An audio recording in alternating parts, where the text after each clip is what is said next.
It feels to me that all the animals, all the plants, all of nature is waiting for us to grow up and get it.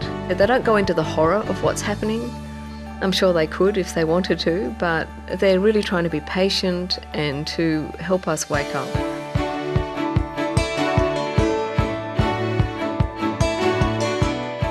Hello, honoured viewers, and welcome to Animal World, Our Co-Inhabitants, featuring the conclusion of our interview with Australian professional telepathic animal communicator, Billy Dean, who for over 30 years has communicated with thousands of animal clients from around the world.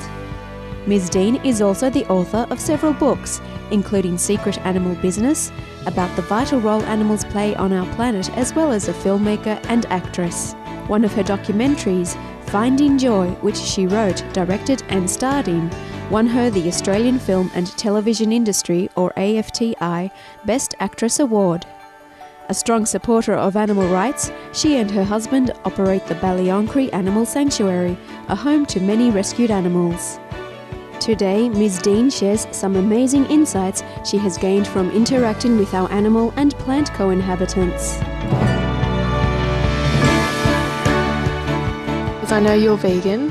Do you think that being vegan is ultimately a big way in which to respect animals and in which to create a more peaceful world? Absolutely.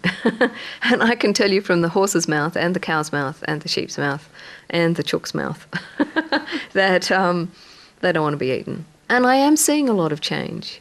We've just had International Vegetarian Week, and I think that the more people start to realise that they don't need meat, then we can really start to see some change. And yes, it's the way of the future. Quite frankly, I think vegan raw food is the way of the future. And then after vegan raw food, we'll be able to be breatharians or something. You know, I think it'll be wonderful. I've found that people need to awaken something within themselves, a sense of compassion.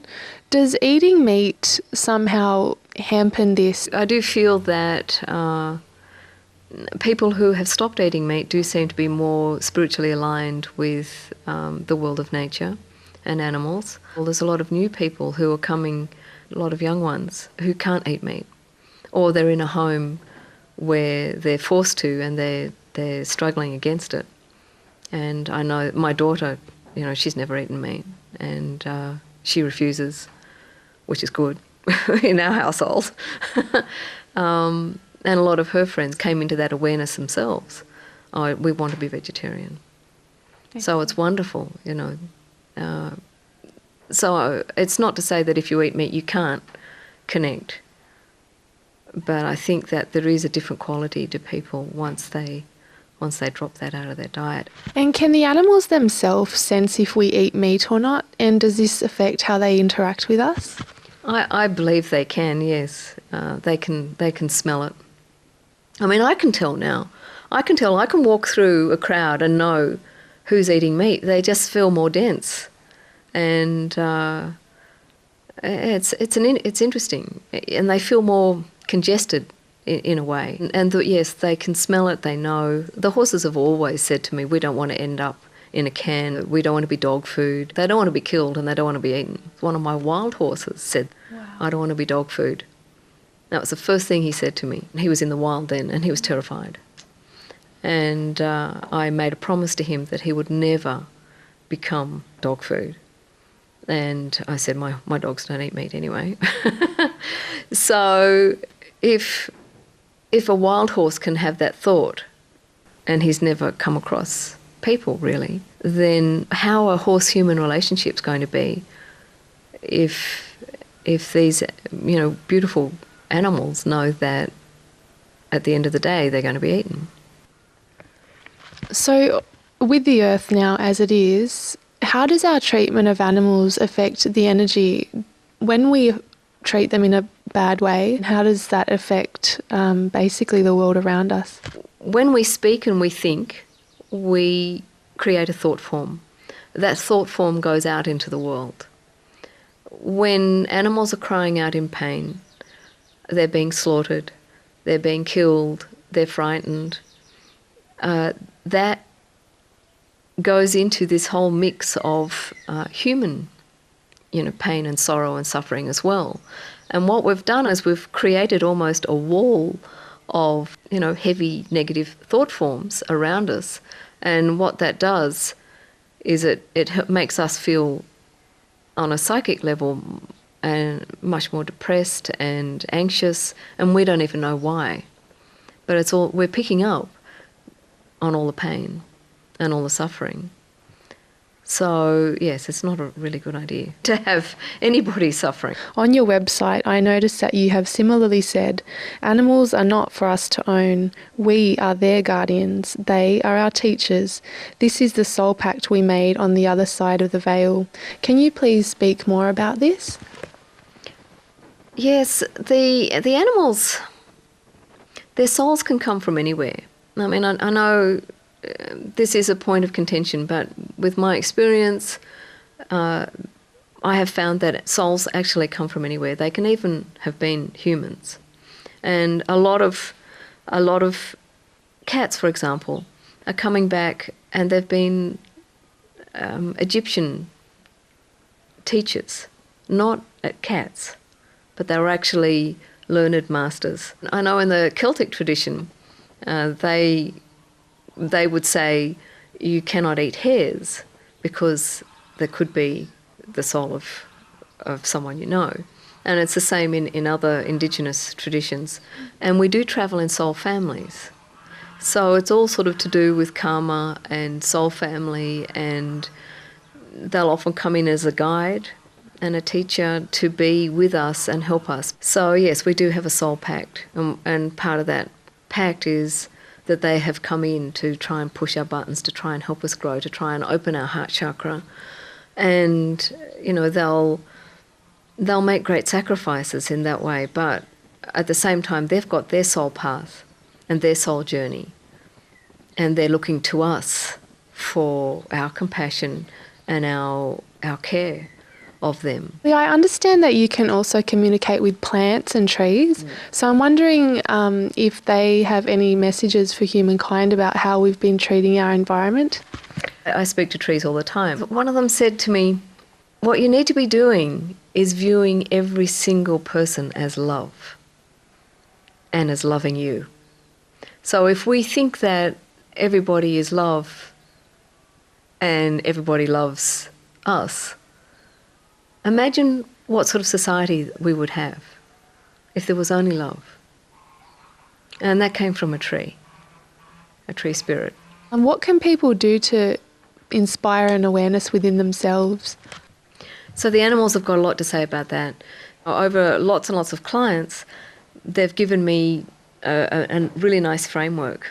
And one of them is get rid of the clutter in your house. So declutter.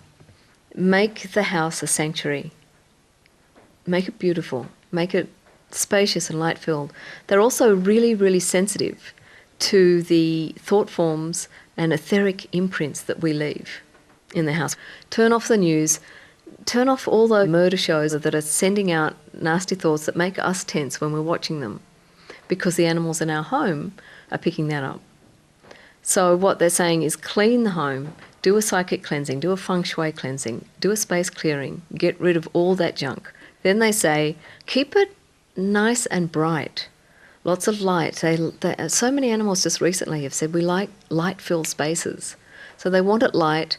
They also want at least one room in something like lemon yellow. That came up a lot. Lemon yellow or something bright, so that it's clean and fresh, and what all this does is raise our vibration. So that's the home.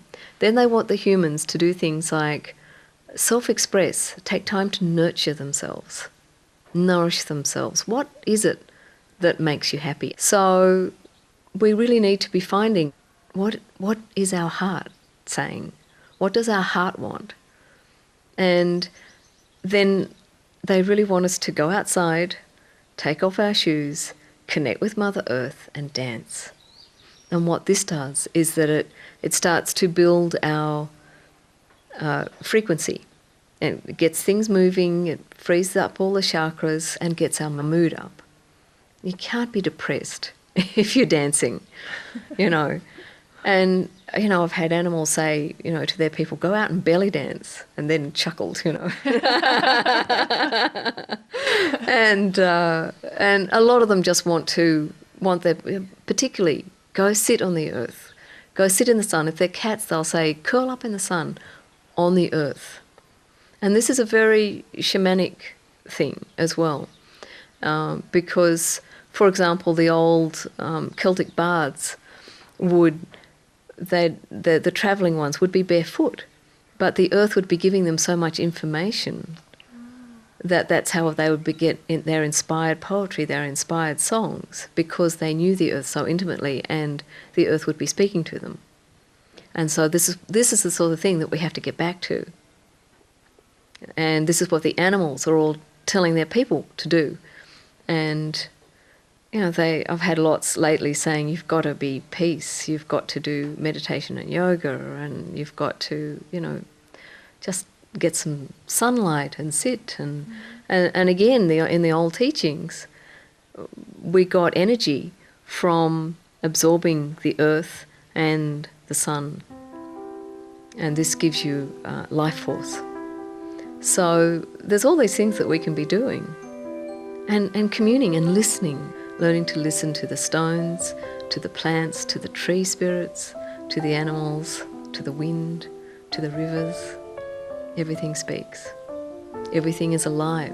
And this is what we have to come back into a beautiful consciousness of and awareness of. And then we will have the beautiful world that we want.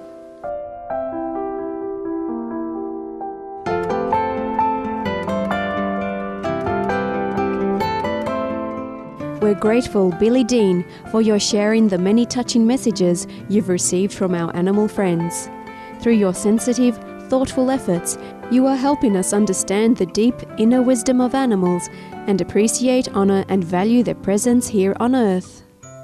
For more details on Billy Dean, please visit www.billydean.com. Books, CDs and DVDs by Ms. Dean are available at the same website. Thank you for your gentle presence today on Animal World, Our Co-Inhabitants. Coming up next is enlightening entertainment right after noteworthy news here on Supreme Master Television. May your days be filled with light, love and laughter. For more details, please visit www.suprememastertv.com/AW.